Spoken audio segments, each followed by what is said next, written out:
बात कर लेते हैं खबर आगरा से, जहां पर आगरा में रफ्तार का कहर देखने को मिला। एक कार अनियंत्रित होकर डिवाइडर से टकरा गई है।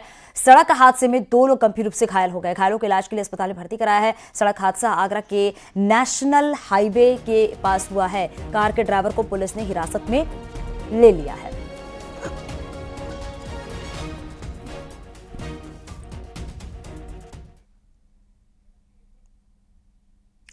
फतेहपुर में एक बड़ा हादसा टल गया है। बेकाबू ट्रेलर हाईवे किनारे खड़ी बोलेरो गाड़ी को 15 किलोमीटर तक घसीट कर ले गए। बेकाबू ट्रेलर की चपेट में आने से दूसरा ट्रेलर आने के बाद ही ड्राइवर ने गाड़ी नहीं रोकी। वहीं पर बोलेरो चालक बाइक से पीछा करते हुए 15 किलोमीटर दूर खागा के भोगलपुर NH2 के पास पुलिस की मदद से ट्रेलर को रोक पाया है और पुलिस ने JCB की मदद से ट्रेलर में फंसी बोलेरो गाड़ी को बाहर निकाला। वहीं बोलेरो गाड़ी पूरी तरह क्षतिग्रस्त हो चुकी और बताया जाता है कि ट्रेलर ड्राइवर नशे में था।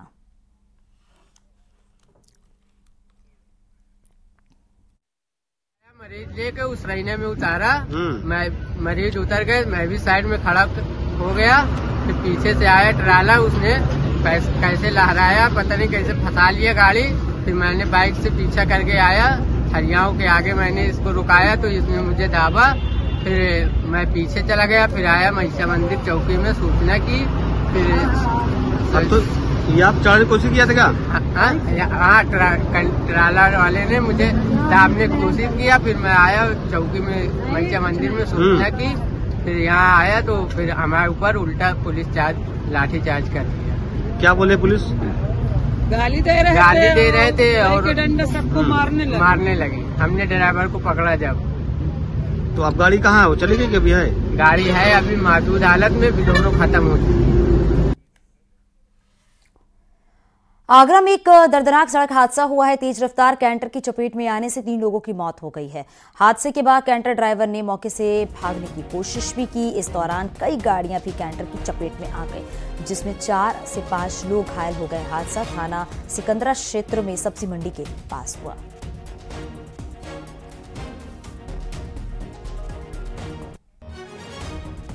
देखिए, अभी से करीब आधे घंटे पहले सूचना मिली कि थाना सिकंदरा क्षेत्र अंतर्गत नेशनल हाईवे पर एक कैंटर अनियंत्रित होकर उसने कुछ वाहनों को टक्कर मारी है और फिर उसके बाद ट्रैफिक पुलिस ने गुरुद्वारा कट के आगे बैरियर लगा के उसको रोकने की कोशिश की तो बैरियर को क्षतिग्रस्त करते हुए दीवार में जा बढ़ा, जहां ड्राइवर और कैंटर दोनों को बरामद कर लिया गया है। अभी तक जो घायल थे सबको तत्काल फर्स्ट एड देते हुए SN मेडिकल कॉलेज पहुंचा दिया गया है। आज सीएम योगी का शाहजहांपुर और बरेली का दौरा है। सीएम बरेली को विकास योजनाओं की सौगात देंगे। सीएम योगी सुबह 11 बजे बरेली के त्रिशूल एयरपोर्ट पहुंचेंगे। एयरपोर्ट से शाहजहांपुर जाएंगे, जहां पर स्वर्गीय विधायक मानवेंद्र सिंह के आवास पर श्रद्धांजलि देंगे और परिजनों से मुलाकात करेंगे। इसके बाद वापस लौटकर बरेली क्लब मैदान में विकसित भारत संकल्प यात्रा के अवसर पर ही 3,405 करोड़ की 170 विकास परियोजनाओं का लोकार्पण और शिलान्यास करेंगे। सीएम योगी इसके बाद विकास भवन सभागार में मंडलीय समीक्षा बैठक करेंगे। सीएम रामगंगा नगर में रामायण वाटिका में हनुमान जी की मूर्ति का अनावरण करेंगे। शाम 4 बजे बरेली में इंडोर स्टेडियम का भी उद्घाटन करेंगे।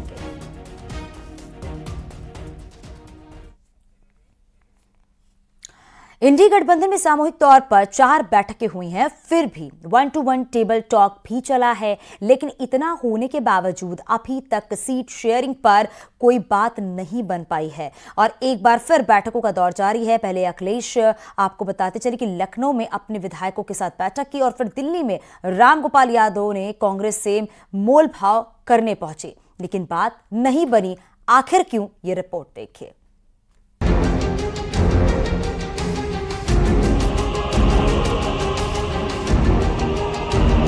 इंडिया गठबंधन में सीटों पर बड़ी माथापच्ची चल रही है।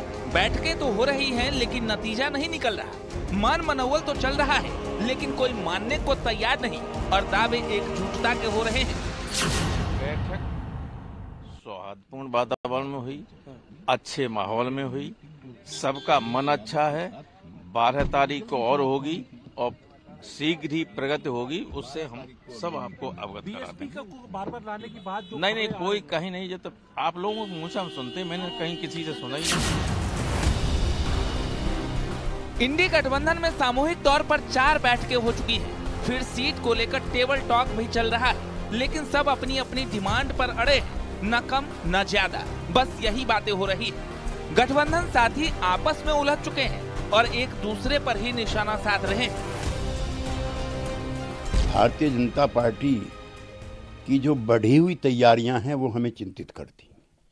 जो non Congress non BJP ruled state है, अनुपात के से अधिक सीटें मांगना कांग्रेस पार्टी का अव्यवहारिक काम। दरअसल इंडिया गठबंधन में कांग्रेस एक राष्ट्रीय पार्टी है। ऐसे में कांग्रेस चाहती है कि उसे हर राज्य में ज्यादा से ज्यादा सीटों पर चुनाव लड़ने का मौका मिले, लेकिन इंडिया गठबंधन में क्षेत्रीय दल ऐसा बिल्कुल भी नहीं चाहते और यही वजह है कि उत्तर प्रदेश, पश्चिम बंगाल, महाराष्ट्र और बिहार जैसे राज्यों में कांग्रेस का क्षेत्रीय दलों से तकरार जारी है।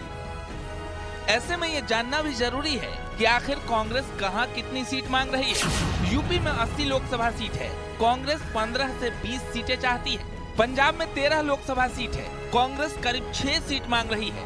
बिहार में 40 लोकसभा सीट है, कांग्रेस 10 सीटों पर चुनाव लड़ना चाहती है। पश्चिम बंगाल में 42 लोकसभा सीट है और कांग्रेस 6 से 10 सीटों पर चुनाव लड़ना चाहती है और कांग्रेस के इसी डिमांड पर अब राउंड टू राउंड विरोध के साउंड सुनाई देने लगे हैं। इंडिया गठबंधन में सीट शेयरिंग को लेकर बातचीत शुरू हो गई है।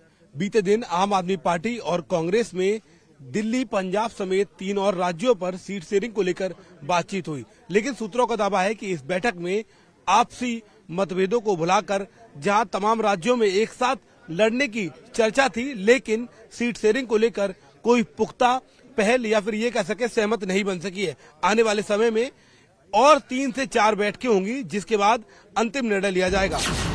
उत्तर प्रदेश में कुल 80 लोकसभा सीटें हैं, जिनमें से अखिलेश यादव 60 से 65 सीट अपने पास रखना चाहते हैं और बाकी 15 सीटों पर सहयोगी दल लड़ेंगे। इस तरह सपा की कोशिश है कि 15 सीटों में कांग्रेस और आरएलडी को निपटा दिया जाए, लेकिन कांग्रेस यूपी में 20 सीटें मांग रही है तो जयंत 10 सीटें चाहते हैं।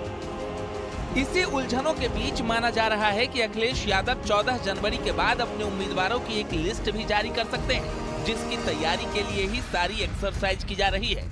पार्टी नेताओं के साथ 3 सदस्यीय बैठक के बाद वो मिशन 2024 का रोड मैप तैयार कर चुके हैं। अगर कांग्रेस के साथ सीटों पर बात बनी तो ठीक, नहीं तो क्या मध्य प्रदेश वाली कहानी दोहराई जाएगी, ये बड़ा सवाल है। Bureau report, news 18।